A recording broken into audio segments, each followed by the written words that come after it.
जैसे ही सुबह के सूरज ने आसमान को गर्म रंगों से रंग दिया, एम्मा ने खुद को हलचल भरे शहर के बीचों बीच पाया। उसके हाथों में एक पेपर बैग था। उसके भीतर ताजी पकी हुई रोटी थी। उसकी सुनहरी परत छूने पर अभी भी गर्म थी। एम्मा की एक परंपरा थी, दयालुता का एक शांत कार्य जो वह हर रविवार को करती थी। आज कोई अपवाद नहीं था।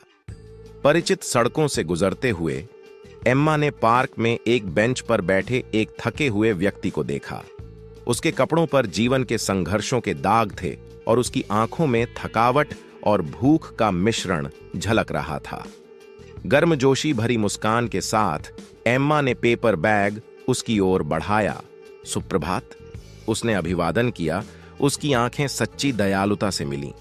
मैंने सोचा कि आप आज कुछ ताजी रोटी का आनंद ले सकते हैं। वह आदमी शुरू में चौंका। उसने एम्मा की ओर देखने के लिए ऊपर देखा।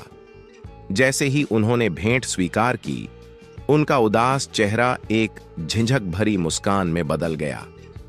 धन्यवाद, वह फुसफुसाया। इस शब्द में कृतज्ञता का भार था। जैसे ही एम्मा चली गई, वह पीछे मुड़कर देखने से खुद को नहीं रोक सकी और उस आदमी को उत्सुकता और प्रत्याशा के मिश्रण के साथ रोटी खोलते हुए देखा।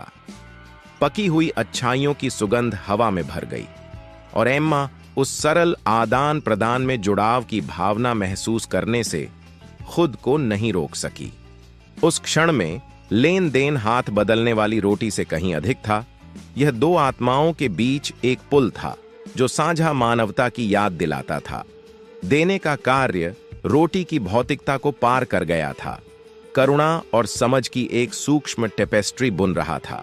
एम्मा के लिए खुशी सिर्फ जीविका प्रदान करने में नहीं थी, यह एक संबंध को बढ़ावा देने में था, दूसरे व्यक्ति की गरिमा को स्वीकार करने में था। जैसे ही उसने अपने रविवार के अनुष्ठान को जारी रखा, शहर प्रत्येक रोटी साझा करने से हल्का हो गया। हर किसी को याद दिलाया कि दयालुता ठंडी सुबह में गर्म रोटी की तरह आत्मा को पोषण देने की शक्ति रखती है।